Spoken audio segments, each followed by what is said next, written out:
So as promised, I'm here again after a month. I was here last month on the 13th, and it's just about a month later. So I'm happy to be here again. The drive down was relatively uneventful. We had a little squall of rain, but otherwise it was clear and beautiful, and my chauffeur did a tremendous job getting me down here, so very appreciative. I was telling Tom, my husband, that we're kind of like Janice Hirohama and Jim Pollard. The two of them are a team. They come down together every time they come to Vista, so we're turning into a team too. So that's working for me. Okay, well let's begin with today's Dharma talk. So here we are, this is the Buddhist temple on this February 17th. Oops, I did the wrong thing, as usual. Okay, so today's topic is called the pursuit of happiness. Okay, so Tom found me another Wall Street Journal article. It's kind of my general MO. He's my source for and inspiration for many of these Dharma talks. And so the kernel of my talk today comes from an article titled Aristotle's Pursuit of Happiness, and was written by a Dr. Edith Hall, a professor at King's College, London, and is based on her book, Aristotle's Way, How Ancient Wisdom Can Change Your Life. I, of course, did not read this book, but I did read her article. So it actually started me thinking about this topic, the pursuit of happiness. I've also been thinking about happiness a lot lately because of my work with the online school, Everyday Buddhist. I've been working with a team at OCBC to put up this school, and I'll give you some more information about that later this morning. But I wanted to share with you our mission statement and the goal for the school, which reads, happiness is attainable by everyone. Everyday Buddhist is an inclusive online community where we share the teachings and learn to practice Buddhism in our everyday lives. As you can see, we at Everyday Buddhist have made the attainment of happiness a core focus. One of our members said, we have to think globally. We need to think about like saving the world or something really, really difficult to attain. And so we came up with this. Going back to the Wall Street Journal article, Dr. Hall says that happiness has always been something distinctly coveted by Americans. The inalienable right to pursue it, along with life and liberty, was enshrined by Thomas Jefferson in the Declaration of Independence. She also says that if we are to pursue this idea of happiness, we need to define it and to understand what Jefferson really meant by happiness. We must turn to a thinker who influenced him. And now we come to Aristotle.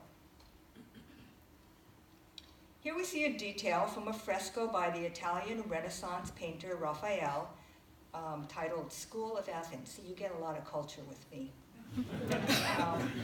This was painted in the year 1511, and the Greek philosopher Aristotle lived in the 4th century BC, so 1800 years before this painting was made. In this fresco, Plato, who was Aristotle's teacher, is on the left and Aristotle is on the right. For both Plato and Aristotle, as for most ancient philosophers, Greek philosophers, the central problem of ethics was the achievement of happiness. Aristotle posited that the goal of human life is happiness, which he called eudaimonia. Happiness is the usual English translation of the Greek term eudaimonia, but by that they did not mean merely a pleasant state of mind. For the Greeks, this meant a good human life, or life of human flourishing. The means by which eudaimonia was acquired was through virtue. So I love that word. It's kind of going to be part of my lexicon now. I first heard the word eudaimonia from one of my teachers, Reverend Tetsuo Uno, who has mentioned this concept on a number of occasions. As some of you may know, Reverend Uno is a widely read person. He took lessons from all of the great thinkers, Greek philosophers, the great writers of literature, and he didn't confine himself just to Buddhist texts. This idea of a flourishing human life has stuck with me. It encompasses a life that is deeply meaningful and fulfilling. Isn't that happiness? For the Greeks, happiness was an internal state of mind, a contentment that we acquire by living life in the best way possible. Aristotle believed that real happiness comes from a continuous effort to become the best possible version of yourself. Like his teacher Plato and Plato's teacher Socrates, he subscribed to the ancient proverb engraved over the oracle at the Temple of Apollo at Delphi. Know thyself. Here we have an artist's rendering of the Temple of Apollo at Delphi. It's what it used to look like.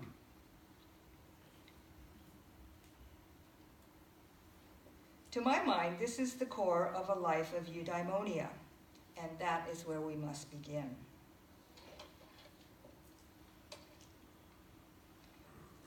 This is inscribed, or was inscribed, at Delphi, and this is a translation, of course, of the Greek. Heed these words, you who wish to probe the depths of nature. If you do not find within yourself that which you seek, neither will you find it outside. If you ignore the wonders of your own house, how do you expect to find other wonders? In you is hidden the treasure of treasures. Know thyself, and you will know the universe and the gods. So, for the Greeks, such as Aristotle, happiness, eudaimonia, or a life of human flourishing comes from cultivating our human traits that make them a virtue and not a vice. For example, Aristotle does not categorically relegate anger as a vice. He says when we feel anger in the right amount at the right time and toward the right people, it's a virtue. Without it, we wouldn't stand up for injustices or important principles. Failing to feel anger when there is a wrong is a vice, according to Aristotle. So too, then, is excessive, misplaced, or gratuitous anger. In that case, it's also a vice. In this scheme, there are no clear-cut absolutes, and moderation and appropriateness in all things seems to be the key. Doesn't that sound a lot like Shakyamuni Buddha's middle path? Kind of does to me. To my mind, however, there is one important difference, and that is that the Greek perspective is highly ethically based, although not rigidly so. Ethics and morals tell us that there is a right and a wrong, a good and an evil, where we strive for the virtuous and avoid vices. The ability to make judgments in all manner of things is, of course, necessary. To live in a world harmoniously with others, we need those concepts because they are necessary for living in an orderly society. This is nonetheless a life based on dualistic human perspective, which Buddhists find problematic for spiritual transcendence. So I'll try to explain this a little better. If we look at the Abrahamic religions, which includes Christianity, Islam, and Judaism, we see an even more dualistic perspective with an even stronger ethical and moral basis. In these religions, there are many absolutes with concrete rules and laws. Think, for example, the Ten Commandments. The admonition to know thyself from a Buddhist perspective means going deeper than the Greeks to clearly seeing our true nature and to come to terms with who we are as a human being. Buddhism shows us how to go further, and that is why it is the most psychologically based of all religions. It asks us to go to the core of what it means to be human, and to examine ourselves critically and honestly. It is not a journey for the faint of heart. I guarantee you will not like what you find there, but you will also find that you are not alone. Which brings me to Dr. Nobuo Haneda, who explains how Shinran urges us to go deeper in a process of thorough self-examination. I received his most recent newsletter in December and will be highlighting some of his thoughts for the rest of this presentation. In our adult study session, we will read an excerpt from this edition, which is titled Shinran's View of Shin, Awakening. According to Dr. Haneda, Shinran tells us to look at life and happiness through the wisdom of the Buddha, what we call the power beyond the self, which, unlike human dualistic wisdom, is non-dual. Non-duality is a hallmark of the Buddhist path and is a defining differentiator from other religions. Non-duality goes to the core of religious transcendence and the Buddhist enlightenment experience that we as Shin Buddhists call Shinjin. From non-duality comes the Buddhist idea of oneness. So at this point I digress a bit. We all know about the Buddhist joke where the Buddhist goes to a hot dog vendor, gives a food order and says, "Make me one with everything." I'm sure you all heard that joke. I had to include it. It was like perfect. Anyway, to go back. For Shinran, Shin, or what we call the Shinjin experience, is the most important encounter that all human beings must experience in their lives. To put it simply for Shinran, the pursuit of happiness equals Shinjin. Shinjin's most important meaning is understanding or awakening, what is often referred to as enlightenment, and is only realized by the supportive power of the Buddha. Our understanding of Shinjin comes to us from the Buddha as we realize the inadequacy of our ability to escape our deeply flawed and imperfect ego selves. As one embarks on the Buddhist path in search of awakening, Shinran talks about two types of Buddhism that we follow: provisional Buddhism and true Buddhism. In the first instance, provisional Buddhism is based on self-power or dualistic human wisdom. Provisional Buddhism places the responsibility of realization on the practitioner, on his or her own efforts and abilities. It's up to the seeker to find attainment. Shinran came to realize that practices based on dualistic human wisdom could not liberate him because dualistic human wisdom was based on the ego and could not possibly liberate a human being. He realized that only Shinjin, that is, the Buddha's mind of wisdom, could liberate him. Shinjin awakening comes from the Buddha. True Buddhism is based on the power beyond the self, or Buddha's non-dualistic wisdom. As Reverend Dr. David Matsumoto explained it, as we attempt to follow the path to awakening, which is, let's see, my little pointer. Oops. I'm so bad at this. Okay, this is our path here. We are trying to follow this path, my self-power provisional efforts. True reality is reaching out to us with boundless wisdom and compassion. That's why that's such a big arrow. In true Buddhism, we are responsible for receiving the Buddha's wisdom. The Buddha, which is a way to characterize true reality, prepared everything necessary for human liberation through our historical teachers and teachings, the practice of saying Namo Amida Butsu, and the Shinjin experience. It all comes to us from the side of true reality. It was always there, but we didn't know it or see it. All we must do is receive it. Shinran held that provisional Buddhism is a necessary step to attainment. So we do need to be on that path, making efforts. We must make diligent effort in our attempts to realize awakening. Through rigorous self-examination, we come to recognize our true nature and awaken to two important realities in the Shinjin experience. We will examine that process more thoroughly in our adult study section, but briefly, they are called the twofold deep understanding. What exactly this encompasses a deep understanding of the self and a deep understanding of the Dharma. So I'll try to explain that. What exactly does this mean? In the first instance is our deep recognition of our nature as ignorant, foolish beings, caught in our own world of egocentrism. We see that we are deluded in relying on human dualistic thinking, which places us at the center of our universes. We make judgments about every aspect of our existence and rely on our ability to orchestrate our own spiritual liberation. A part of this recognition is a sense of deep shame at the depth of our selfishness, ingratitude, and unworthiness. So dualistic thinking does have a value. It has a tremendous value in our everyday lives. It's just that it doesn't serve us in a spiritual realm.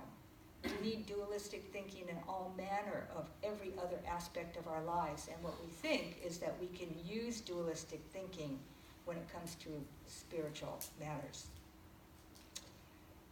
So this other second understanding of this deep understanding of the Dharma is a deep and abiding appreciation for the teachings that have revealed the reality of my true nature and the absolute affirmation of myself as someone with the potential for Buddhahood, because it has been given to me by ultimate reality. So on the one hand, you see I'm basically totally unworthy, but on the other hand, you recognize that reality has given you a tremendous gift, this potential for Buddhahood.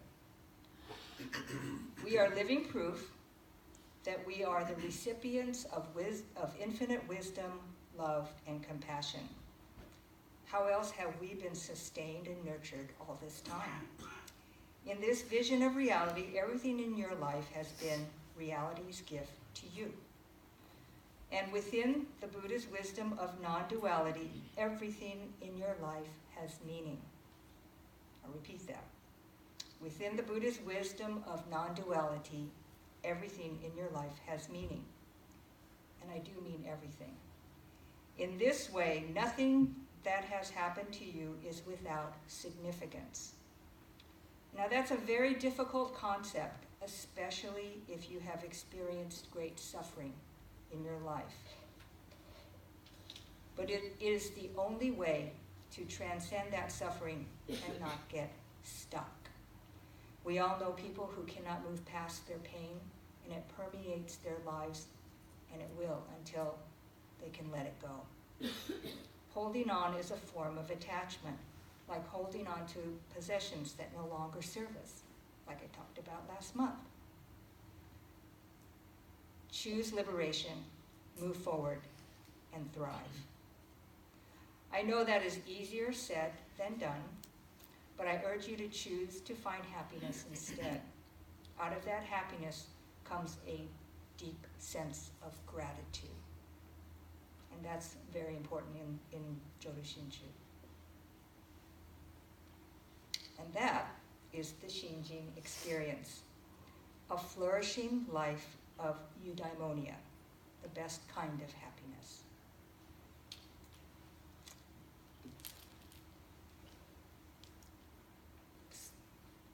Okay, please join me in Gasho. From Master Shantao, one of the 7 masters who lived in the 7th century, come these words.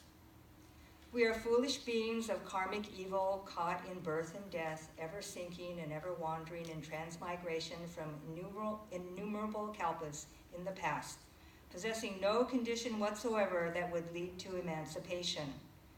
Amita's 48 vows grasp us sentient beings, and riding on the power of the vow, without any doubt or apprehension, we will attain birth.